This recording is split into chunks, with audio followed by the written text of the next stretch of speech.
They tell the story of a man who received a knock at his door one afternoon. It was a meshulach collecting money for his family. He needed to marry off his daughters, there was an illness in the family, and he needed to raise $500,000.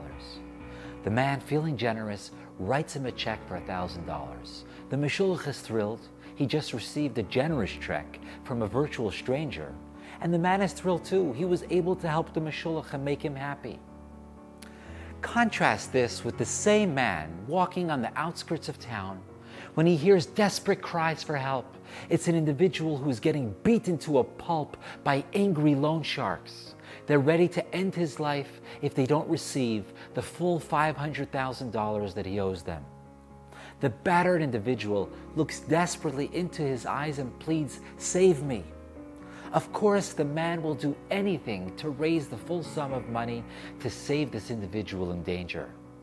What's the difference between these two scenarios? They both needed $500,000, but in the first case, a check for $1,000 leaves them both elated, and in the second case, anything short of the entire amount won't do. You see, in the first case, the meshulach will continue on his way to raise the rest of the money. He will go to the next house and the next city until he reaches his goal. You are one of the many avenues he will use to collect what's needed. In the second scenario, you're the only one who can save the individual.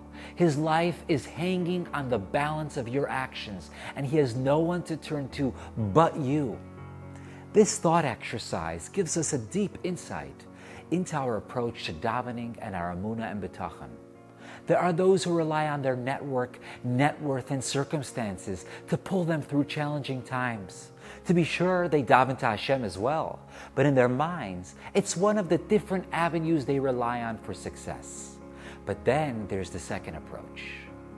It's when we daven to Hashem with the acute recognition that all success, health, and prosperity are only possible with Hashem's blessing.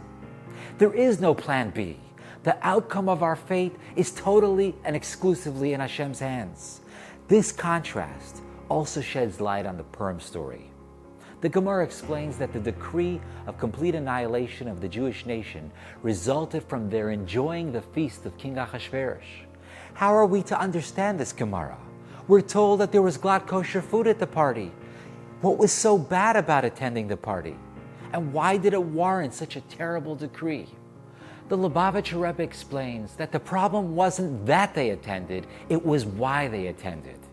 At the time, the Jewish people placed their trust in the Persian royalty, that they would take care of them.